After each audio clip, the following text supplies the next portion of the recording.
We've already had some work done on the Cowboys because of the delay that we had preparing, with the pushback of the Steelers game and all that. So we're out in front of that. We'll have the players in tomorrow. We'll start our week of preparation with them. Today's their day off. A couple notes here on the injury front. There's nothing really to announce. There's no major season-ending injuries. So beyond that, I just really won't have any comments on any of that right now. And then as far as the COVID guys coming back, they all have their different days when they're possibly allowed to come back, but those are medical decisions in the end, not coaching decisions. So when the doctors clear them to practice, that's when we'll have them. And so there's really nothing I can really say about that either. Okay, what questions do you have?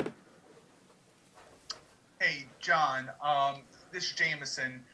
From last night's game, people are still talking about the end of the first half. Have you gotten any clarification from the league of why there wasn't a stoppage at that point? No, we have not. It's pretty early, just the day after the game.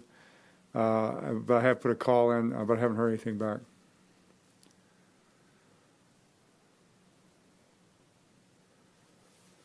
Hey, John, this is Jeff Zrebeck from The Athletic. Yesterday, Robert Griffin talked a little bit about this hamstring, and he gutted through it. I guess it was in the second quarter when it happened. Did sticking with him, was that, even though he was clearly gutted through it, did Trace McSorley having very little practice time in preparation, and did that factor in it at all? It's probably, but there's more about Robert. Robert wanted to play. I mean, he insisted on that he could go, and he wanted to go.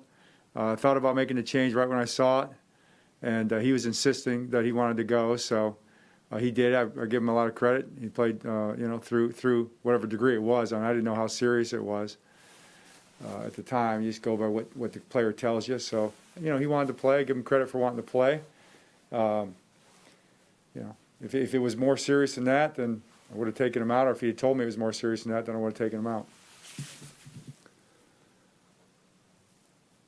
Coach, Ty Carpenter from SI.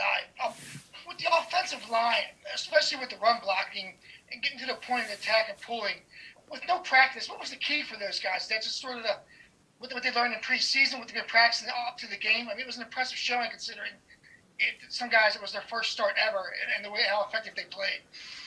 Well, Colon Castillo was his first start. The other guys, Orlando's been in there. Bozeman's been in there. Powers, I think, was his second start. And, of course, Fluker has been in there and started. So, I thought they did okay. They did really good against a good defensive front. We had our moments in pass protection, unfortunately. But we blocked them pretty well overall. I thought they did a good job. I think the main conversation, I guess, to your question is Tristan. And I thought he played a solid game. I thought he did a good job. There's plays he'd like back, certainly, but for his first start ever, he was good in there.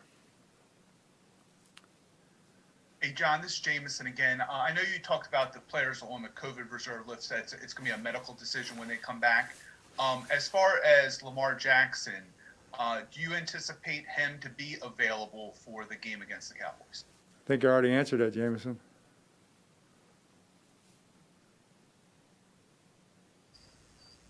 John Dave Ginsburg, AP. The team showed a lot of resiliency yesterday, and do you believe that that's what will carry you through to the end? I mean, you guys are 6-5 and still have a very good shot at the playoffs, and do you believe that this team has the guts to get right through to the end? Well, of course. I think we're very resilient, very persistent, mentally tough team, and only getting tougher because of the things that we're facing. So it remains to be seen whether we'll get the job done or not. It's really not what you talk about. It's what you do, so we've got to go do it, and we've got to start with the Cowboys. So our only focus is on Dallas right now. All the macro observations are left for others, including you guys. We just need to focus on getting our preparation right for the upcoming game and play our best football game of the season Tuesday. Hey, Coach, Gary Downey here with Ravens Media. Hollywood Brown had the big play for a catch and run for a touchdown yesterday. Do you think that's something that you can build off of and could be a jump start for him moving forward? Of course. I mean, it's just you try to make plays every game. So, like I said, the macro observations are not really for us right now. We're just going to try to focus on putting the best game together we can, play by play. Coach, this is Kevin Richardson with the Baltimore Sun. With about a minute left in the game yesterday, it looked like you guys stopped the Steelers for a first down. From what we've seen from television, it looked like they were a couple of inches short. Were you given any explanation on why they actually marked it as a first down? No, they don't give you any explanations about that. You know, you ask, but they don't answer. So it looked like when he first spotted it, he spotted it short, then all of a sudden the ball was across the line. Then on the replay, it looked to me like it was short, and then all of a sudden it was, upheld. So, no, there's no answers that we get on that. They just spot it where they spot it. Hey, John, it's Luke Jones with WNST. It's no secret you guys were really banged up on the defensive line, but Pittsburgh had 4 goal-to-go situations, and they only scored 1 touchdown. What does that say about some of the young guys stepping up front for you, and how much will that help you moving forward? Absolutely. I think that's a great point and observation. Our defense generally played very good, played very well against one of the top offenses. I mean, obviously you've got Ben and all those talented guys in that offensive line, and they've done well this year. And our defense played really, really well. Played hard, played well. The red zone was something that we're an area that we had targeted to improve upon, and it was really good to see us step up and improve in that area.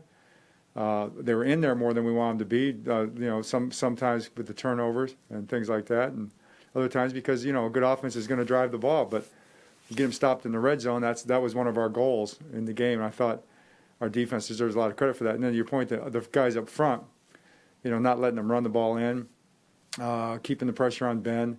I thought those young guys played well. They did. Those guys, you got guys, one guy in the practice squad, another a rookie who's played a little bit, and then, start with Derek Wolfe, really. I mean, Derek Wolfe played another outstanding game. He's been pretty dominant in there throughout the year, but especially the last few games when he's had to be. So I think he's the leader in there the last few games, and now hopefully we'll get some guys back and be able to build on that. Hey, John, it's Jerry Sandusky. I think 2020 is like the ultimate year. You have to have contingency plans for everything with COVID and now injuries to RG3. I know Sam Cook is like the emergency quarterback, but will he get any work at all in the event that you need him as a backup? No. He will not get any work at quarterback. We won't need him as a backup.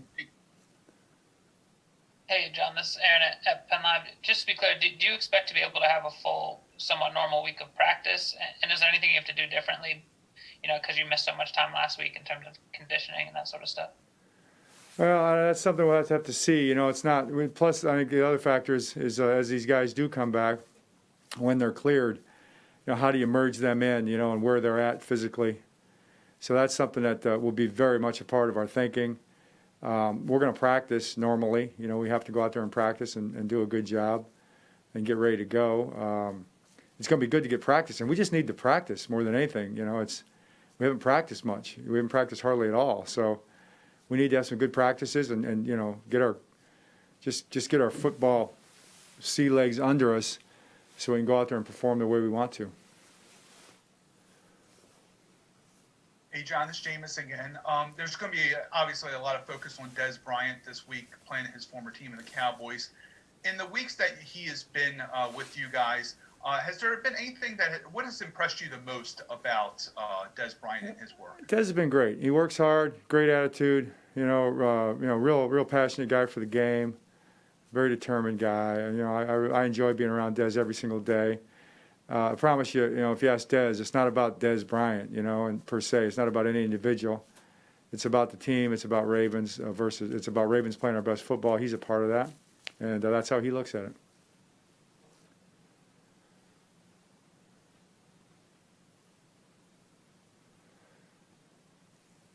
Hey, John, this is Jameson again.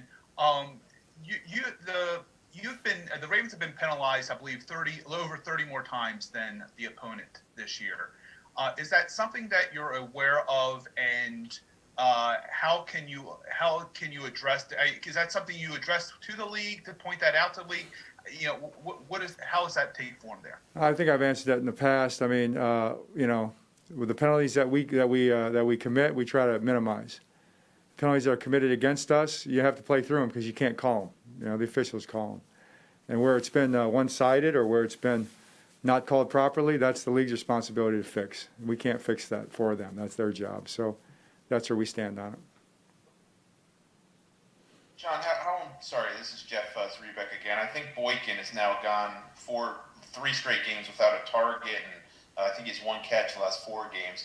How important is it to get him going? I know he does other things, but how important is it to get him going here down the stretch? Right. I mean, you want to see all your guys be involved and be a part of it. It's not something that you sit there and say, we've got to get this guy going or we got to get that guy going. You know, that's putting the cart before the horse a little bit. You know, you've got to get everything clicking. And once things begin to click and you execute and everybody's doing things well and you start moving the chains, those things tend to take care of themselves. We've had numerous games where a lot of guys have been targeted. So, you know, as we work through this situation right now, the main priority is just have everybody do their job, play well, and the opportunities come when they come. Anything else for Coach? John, this is Jeff again. Did the logistics of Dobbins and Ingram make it too difficult to activate them? I don't understand logistics. Like getting them to Pittsburgh and all that, and the fact that it was an afternoon game and they couldn't fly with the team because they were still technically on the COVID list when you went? No, it's a medical decision. I mean, you know, are they physically ready to go, whether it's related to the COVID or physically ready to go to play football in a game like that without any practice?